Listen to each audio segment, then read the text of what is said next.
my day-to-day with Daily Bruin, without sports going on, first off, has just been kind of like if there are breaking stories that come in, it's touch and go. The editors are really doing their best to keep it going, even though there are no sports being played right now. Essentially, when you do sports, that you kind of never write the same thing. But the more exciting ones are obviously the recaps, because then you actually have like the actual event to work with.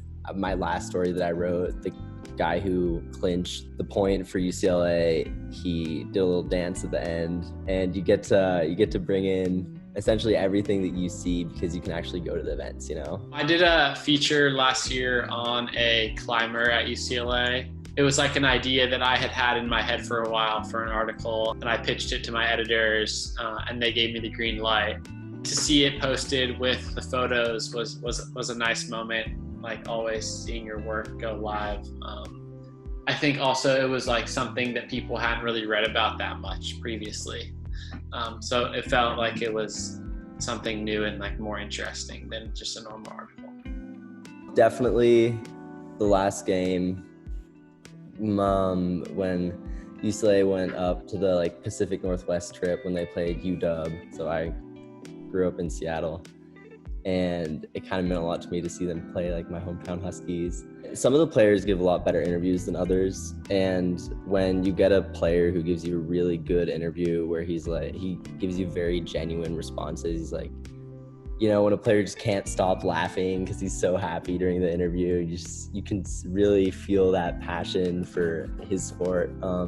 Those are always the projects that are most fun to work with, and that was actually the last story that I wrote before coronavirus shut everything down. I think the one that meant the most to me, or was the coolest, was last year when I was still just a contributor.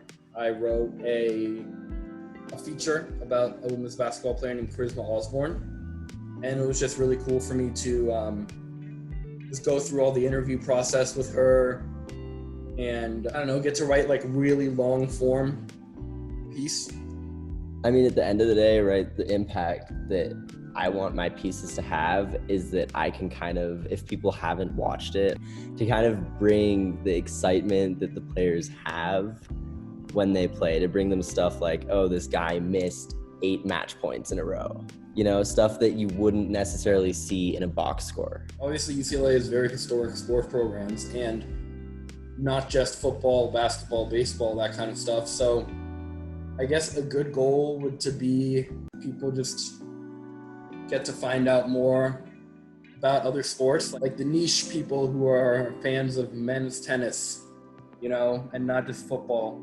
Like they get to feel like they have somewhere where they can find out the information for games that aren't televised, like in another source that's not just like UCLA athletics. Yeah, I guess in the end, I just hope that people enjoy it, and that they learn something from it.